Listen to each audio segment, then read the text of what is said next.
Max Gunther is going to be replaced by Felipe Nasr. Strange news coming out of Formula E.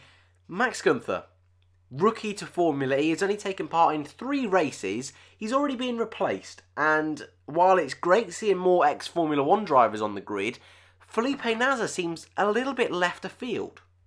But not only that, it seems a little bit strange that Gunther's being replaced in the first place. Like I say, he's only done 3 races for the Dragon team, and he's a rookie, but it's not been a terrible start to the season. And he's already becoming a fan's favourite. I know Toby, who I do the Formula E Zone podcast with, he quite likes Max Gunther. We know the commentators seem to like Maxi Gunther as well. So why is he being replaced? That's the big question on everyone's lips. So let's have a look at his season so far. Round 1, Adderia. Qualified 16th, which I think in the carnage of the first race, fair enough. Race finished 15th. So, okay, quiet first weekend. However, he did crash in practice for that first weekend. So, all in all, it was a learning experience, a difficult weekend. But okay, you know, no cause for concern really, considering he's a rookie. And at the same time, this Geox Dragon car is probably one of the worst on the grid. So you'll allow him the benefit of the doubt there. Next race, round 2. Marrakesh. Qualified last. Now, okay, it was 21st, but Van Dorn was last, his car broke down. So qualified last on the road. Not great. Not great at all. So fair enough, cause for concern a little bit, but it's only his second race, so fair enough. Race finished 12th. That's brilliant. That's almost 10 places gained in one of the worst cars on the grid. So hats off to him there. That's a solid job. You know, that's only just outside the points. So yeah, I respect that. Round 3. Qualified 7th. 7th. That's just off a Super Pole. In a Dragon car. Jose Maria Lopez, his teammate, nowhere near. Well, hats off to you, mate. That's a cracking job. That really proves that there has been some improvement. Now, yes, in round 3 in Chile, there was lots of track evolution. Van Dorn got into Super Pole, so can you really look at that too much? No, not really. But we're only 3 races in, so can we look at any of this all too much? Not really. What happened in the race? Well, he was having a really strong race. He was in 5th for a lot of the race until his car broke down. Nothing to do with his driving.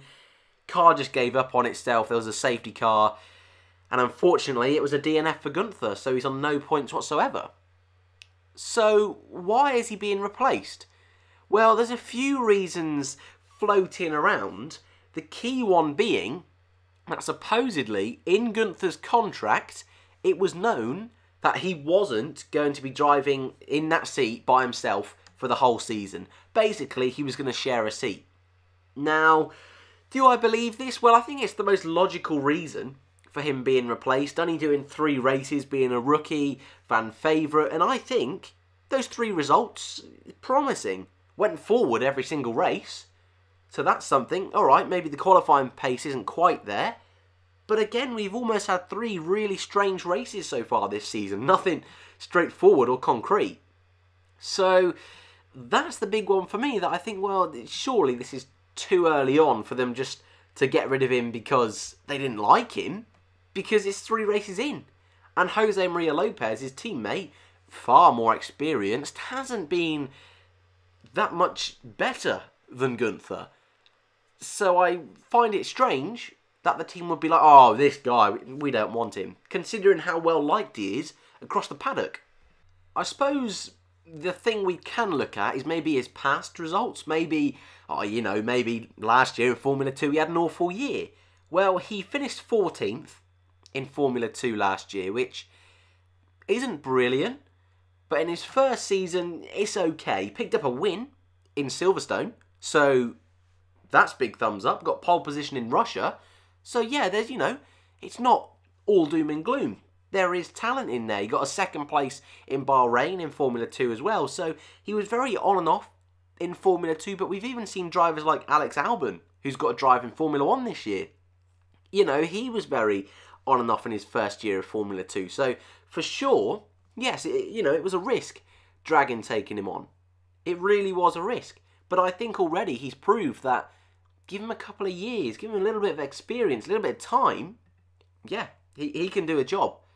So it's a big surprise for a lot of people that he's been kicked out. But many are saying we will see him back later on in the season.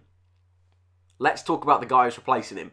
Felipe Nasr, ex-Formula 1 driver. You might remember from a few years ago, did 2 full seasons with Sauber.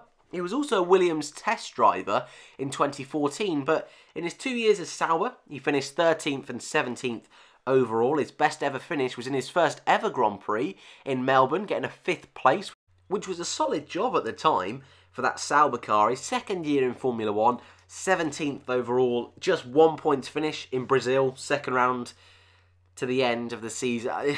Yeah, you can see why he wasn't kept on. Didn't really prove to anyone that he was going to be a real championship contender.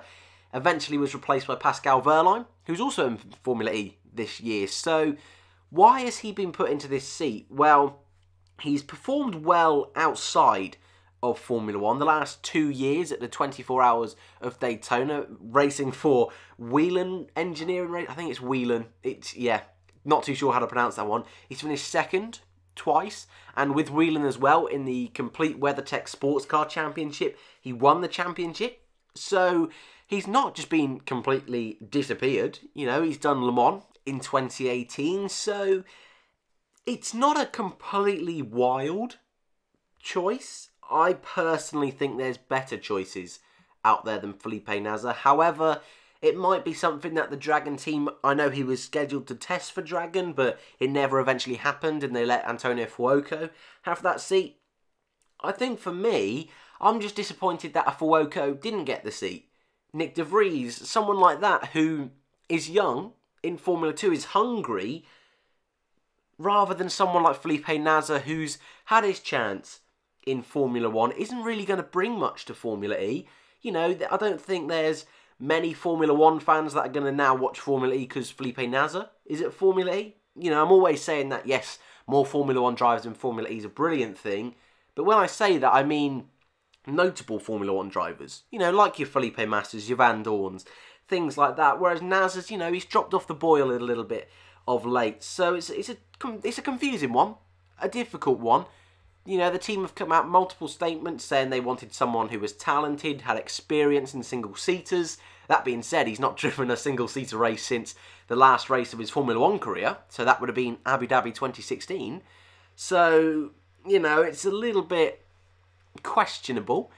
He won't be able to do the Rome E-Prix this year, it looks like, as well, Felipe Nasr. So will Gunther come back in the car for Rome? It's a strange one, for sure. And I think a lot of Formula E fans today are going to be disappointed. Because this was a driver that, okay, I don't think he was going to be a real championship contender anytime soon. But he could have been. A bit of time, a bit of experience, I always say that. And you look at the start to his season, you think, you know what, yeah. He could have been fighting with Jose Maria Lopez at the end of the year. And I'm not saying Felipe Nasr's not, well, I'm not saying he's been awful, because I think he could come in and do a solid job for Dragon. I just think their decisions over the past few years haven't been the best, if I'm being totally honest. And for me, this one doesn't make too much sense. So, if you're following Formula E, I'd love to know your thoughts on this one, because I think you can tell I'm a little bit surprised by it all.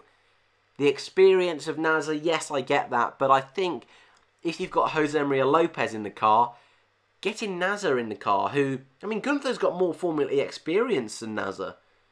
So it swings and roundabouts all over the place. For me, it just seems like a pointless change, and they could have done it a little bit better. So I'd love to know your thoughts in the comments below. How well is Nasr going to do? Is Jose Maria Lopez going to be destroyed by him? Is Lopez going to destroy Nasr? It's very strange. And at the same time, if they were going to get rid of Gunther, who do you think should have got that seat? I think it should have been Fuoco, maybe even Artem Markelov. Who knows? Thanks guys for watching, and I'll see you in the next one.